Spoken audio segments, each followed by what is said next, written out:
সুপ্রিয় দর্শক, আসসালামু আলাইকুম। আপনাদের সবাইকে স্বাগত জানাচ্ছি এখনকার আলোচনায়। আপনাদের সঙ্গে আছি আমি সিরাজুল ইসলাম। দর্শক, গতরাতে আমেরিকা এবং ইরানের মধ্যে যে যুদ্ধ সংঘাত হয়েছে তাতে বড় রকমের ক্ষয়ক্ষতির খবর পাওয়া যাচ্ছে। কি কি ক্ষয়ক্ষতি হয়েছে সেটা একদম বিস্তারিত আমি তুলে ধরার চেষ্টা করব আজকের এই ভিডিওতে। সাথে সাথে একটু জানিয়ে রাখি, গতরাতে যে জাহাজে ইরান হামলা করেছিল এবং যে হামলাকে কেন্দ্র করে এই সংঘর্ষ, সেই জাহাজটায় আমেরিকা ইসরায়েলের কারো ছিল না, কিন্তু জাহাজে যে 11 জন নাবিক ছিল তার সবাই ভারতের। 10 জন নাবিককে উদ্ধার করা গেলেও একজন নাবিক এখনও নিখোঁজ। হামলার ঘটনায় ভারত নিন্দা জানিয়েছে, ভারত আরও কিছু বক্তব্য দিয়েছে। এদিকে সর্বশেষ খবরে দেখলাম রাশিয়া ইউরোপের কাছে আর ডলারে বা ইউরোতে কোনো তেল বিক্রি করবে না। তেল চুক্তি যা হবে তা সব রাশিয়ান মুদ্রা রুবল অথবা চীনা মুদ্রা ইউয়ানে। তাহলে প্রশ্ন আসছে, বিশ্ব কি খুব দ্রুত পরিবর্তিত হয়ে যাচ্ছে কিনা? বিশ্ব ব্যবস্থা, ডলার সিস্টেম, ডিডলারাইজেশন প্রক্রিয়া, এ সমস্ত কি খুব দ্রুত গতিতে এগিয়ে যাচ্ছে? এপাশে হরমুজ প্রণালী নিয়ে পরস্পর বিরোধী বক্তব্য পাওয়া যাচ্ছে। আমেরিকা বলছে হরমুজ প্রণালী খোলা আছে, জাহাজ চলাচল অব্যাহত আছে। ইরান বলছে হরমুজ প্রণালী সম্পূর্ণভাবে বন্ধ এবং পরবর্তী নির্দেশ বা সুযোগ না দেওয়া পর্যন্ত কোনো জাহাজ চলাচল করবে না। আসলে পরিস্থিতি কি? সুপ্রিয় দর্শক, এই বিষয়গুলো নিয়ে আমি এখন বিস্তারিত আলোচনা করার চেষ্টা করব। আশা করি আপনারা সঙ্গেই থাকবেন। দর্শক, গত রাতে সাইপ্রাসের পতাকাবাহী একটি জাহাজ, এই জাহাজটা যাচ্ছিল ওমানের উপকূল দিয়ে। জাহাজটা ওমানের উপকূল দিয়ে হরমুজ প্রণালী পার হতে চেয়েছিল, নাকি ওমানের উপকূল দিয়ে হরমুজ প্রণালীতে ঢুকে পারস্য উপসাগরের দিকে যাচ্ছিল, পরিষ্কার না। এই তথ্য পাওয়া যায়নি, আমি খুব চেষ্টা করেছি, কিন্তু জাহাজটি ওমানের উপকূল দিয়ে যাচ্ছিল, এইটা হলো ফ্যাক্ট। তা ওমানের উপকূল দিয়ে জাহাজ চলাচল তো নিষেধ করে রেখেছে ইরান। তারা বলছে যে তারা যে নির্দেশনা দিয়েছে যে রুটে যাবে জাহাজ, সেই রুটেই শুধুমাত্র জাহাজ যাবে, এর বাইরে যাবে না। জাহাজটা ছিল সাইপ্রাসের পতাকাবাহী। এখন সাইপ্রাসের পতাকাবাহী মানেই সাইপ্রাসের জাহাজ তা কিন্তু না, ইসরায়েলেরও না, আমেরিকারও না। আসলে কোন দেশের সেটা পরিষ্কার না। জাহাজটি ছিল একটি কন্টেইনার জাহাজ। এখন এই কন্টেইনার জাহাজে পোশাক আশাক, কাপড় চোপড়, ইলেকট্রনিক সামগ্রী বা ইস্পাত বা আদার অন্যান্য পণ্য সামগ্রী নেওয়া হয়। তেলবাহী জাহাজ না, এটা কন্টেইনার জাহাজ। মানে এই কন্টেইনারে করে যে সমস্ত পণ্য নেওয়া হয় সেই জাহাজ। সাইপ্রাসের সাথে কিন্তু ইসরায়েলের খুব গভীর সম্পর্ক। এখন সাইপ্রাসের পতাকাবাহী এই জাহাজটা ইসরায়েলে যাচ্ছিল কিনা সেটা একটা প্রশ্ন। জাহাজটা জেবেল আলী বন্দরের কাছে আঘাতপ্রাপ্ত হয়। অর্থাৎ জেবেল আলী বন্দর হচ্ছে সংযুক্ত আরব আমিরাতের বন্দর।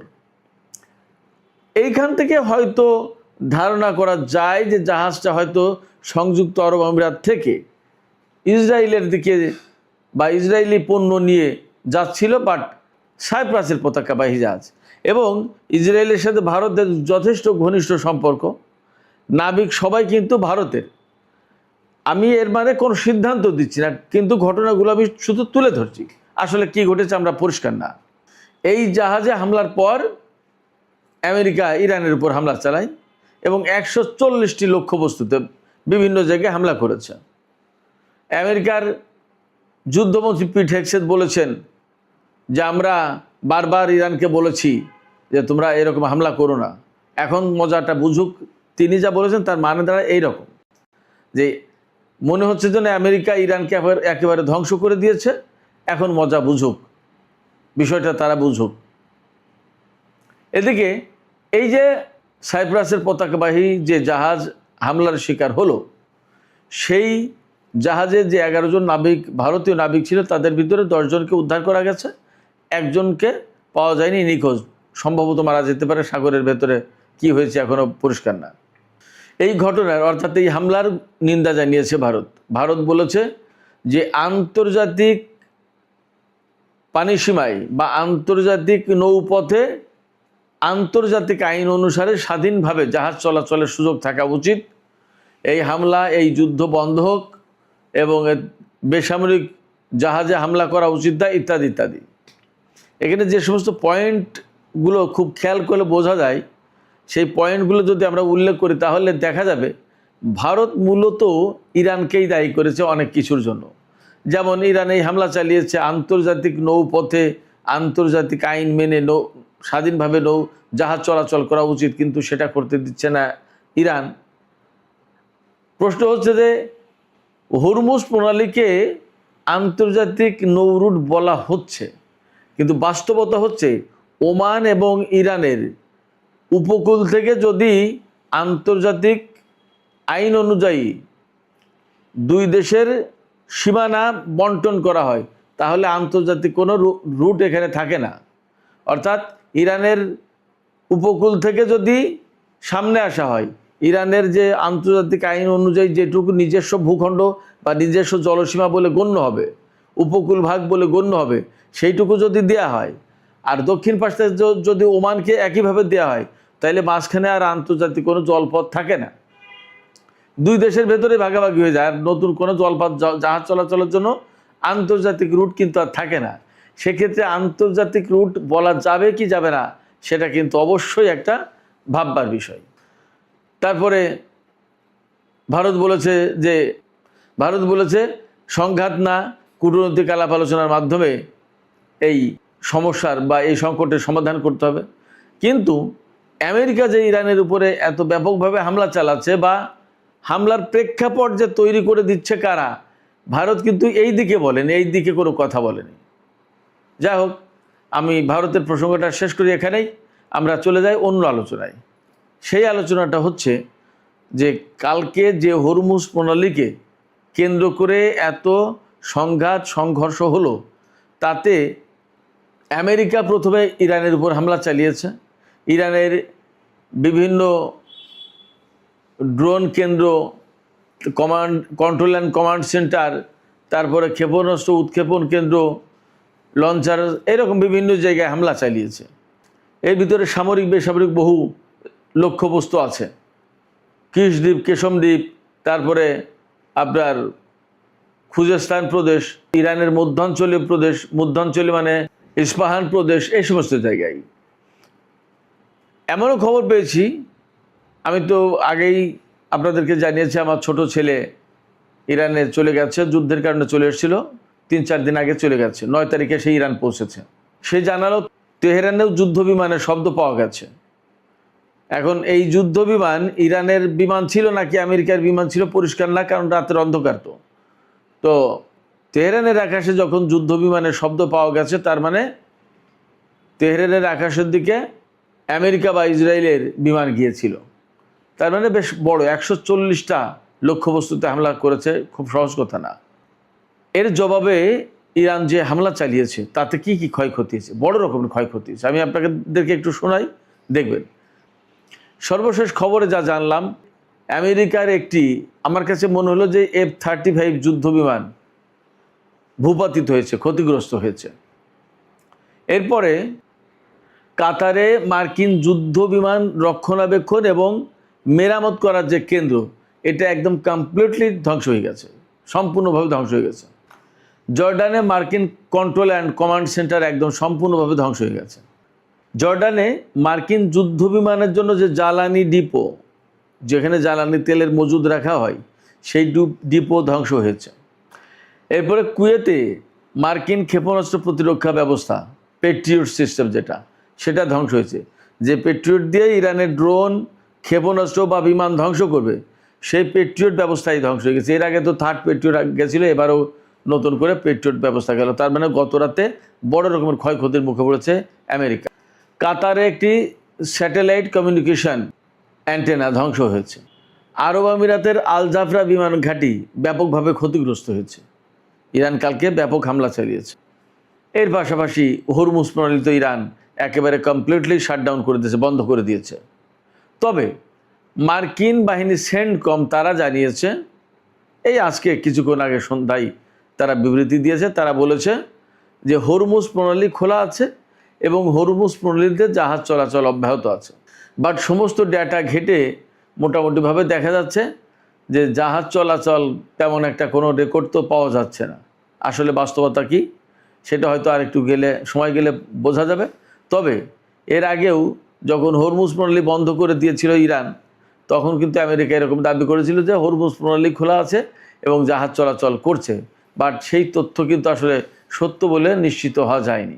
এদিকে আমেরিকা এবং ইরানের ভিতরে নতুন করে গত কয়েকদিন ধরে যে সংঘর্ষ যুদ্ধ চলছে তা কিন্তু বড় মারাত্মক আকার ধারণ করতে পারে বলে আশঙ্কা করা হচ্ছে। ইসরায়েলের সামরিক বাহিনী তারা বলছে যে আমরা স্ট্যান্ড বাই আছি, প্রয়োজন হলেই বা কমান্ড দিলেই তারা শুরু করবে। তার মানে আবার ইরানকে আমেরিকা এবং ইসরায়েলের এই বাহিনীকে মোকাবেলা করতে হবে এরকম পরিস্থিতি মনে হচ্ছে। এই দিকে এই রকম যখন উদ্বেগ উৎকণ্ঠা ছড়িয়ে পড়েছে নানা প্রশ্ন, তখন কিন্তু পাকিস্তান, সৌদি আরব তারা বসে নেই, তারা নানা রকমের তৎপরতা কথাবার্তা চালাচ্ছে। সৌদি আরব এবং পাকিস্তানের পররাষ্ট্রমন্ত্রীরা ইসহাক দার এবং প্রিন্স ফয়সাল বিন ফারহান তারা কিন্তু আলাপ আলোচনা করেছেন, উদ্বেগ প্রকাশ করেছেন এবং দুই পক্ষকে ধৈর্য ধারণ করতে বলেছেন এবং যাতে কূটনৈতিক প্রচেষ্টার মাধ্যমে নতুন করে আলোচনা ফিরে এসে সমস্যার সমাধান করা যায় সেই পরামর্শ দিয়েছে। তারা একদম একমত হয়েছেন দুইজন, সৌদি পররাষ্ট্রমন্ত্রী এবং পাকিস্তানের পররাষ্ট্রমন্ত্রী, যে যুদ্ধের ভেতর দিয়ে এই সংকটের সমাধান করা যাবে না। এরপর আজকে 12 জুলাই রোববার পাকিস্তানের পররাষ্ট্রমন্ত্রী ইসহাক দার ইরানের পররাষ্ট্রমন্ত্রী সাইদ আব্বাস আরাকচির সাথে টেলিফোনে কথা বলেছেন এবং সেখানে একইভাবে উদ্বেগ প্রকাশ করেছেন পাকিস্তানের পররাষ্ট্রমন্ত্রী। এছাড়া তিনি ইরানকে ধৈর্য ধারণের পরামর্শ দিয়েছেন এবং দুই পক্ষকেই একই কথা বলেছেন এবং ইসহাক দার বলেছেন যে দুই পক্ষকে দ্রুত আলোচনার টেবিলে ফিরে আসা উচিত। যুদ্ধ সংঘর্ষের ভেতর দিয়ে সমস্যার সমাধান করা যাবে না, বরং আঞ্চলিক স্থিতিশীলতা বিনষ্ট হবে, বিশ্ব অর্থনীতির ঝুঁকির মুখে পড়বে। এই অবস্থায় কোনোভাবেই দুই পক্ষকে পূর্ণাঙ্গ যুদ্ধের দিকে ফিরে যাওয়া উচিত হবে না।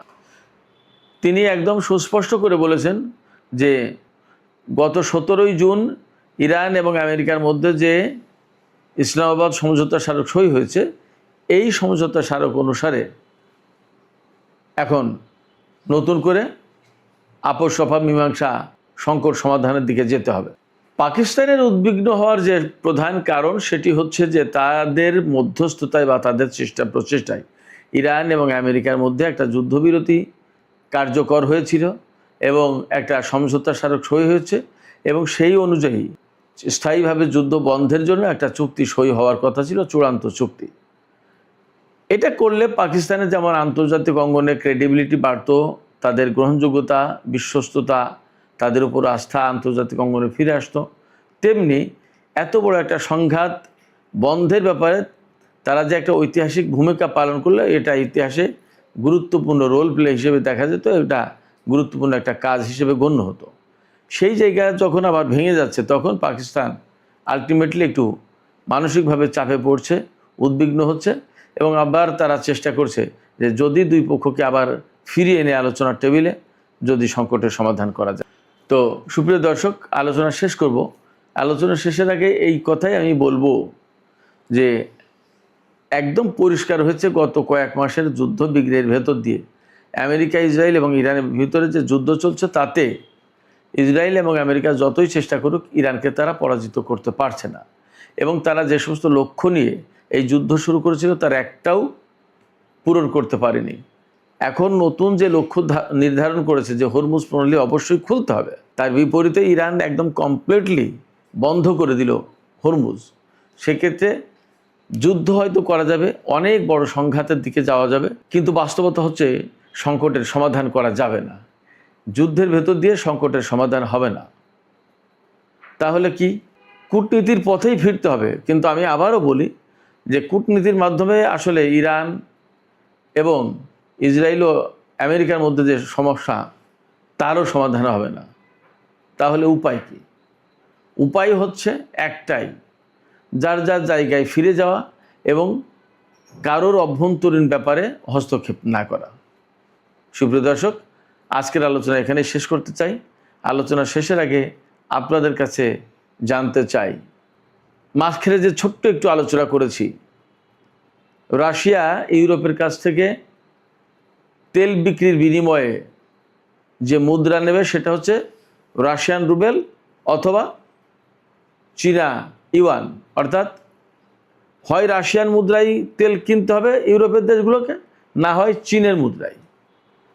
তাহলে এখানে প্রশ্ন আসছে, আন্তর্জাতিক অঙ্গনে যে ডলার বাদ দিয়ে লেনদেনের চেষ্টা চলছে বিভিন্ন দেশের পক্ষ থেকে, রাশিয়ার এই উদ্যোগ সেই জায়গায় কতটা বড় ভূমিকা রাখবে বলে মনে হয়, এবং এর মধ্য দিয়ে আমেরিকার ডলার নতুন করে আরেকবার ধাক্কা খেলো কিনা, আপনাদের মতামত জানতে চাই। কমেন্টে আপনারা আপনাদের মতামত জানাতে পারেন। আর ভিডিও ভালো লাগলে আবারও বলি, লাইক কমেন্ট শেয়ার করবেন এবং চ্যানেলটি সাবস্ক্রাইব করে সাথেই থাকবেন। দর্শক, আপনাদের সবাইকে অনেক অনেক ধন্যবাদ জানিয়ে আজকের মতো এখানে আলোচনা শেষ করছি। আল্লাহ হাফেজ।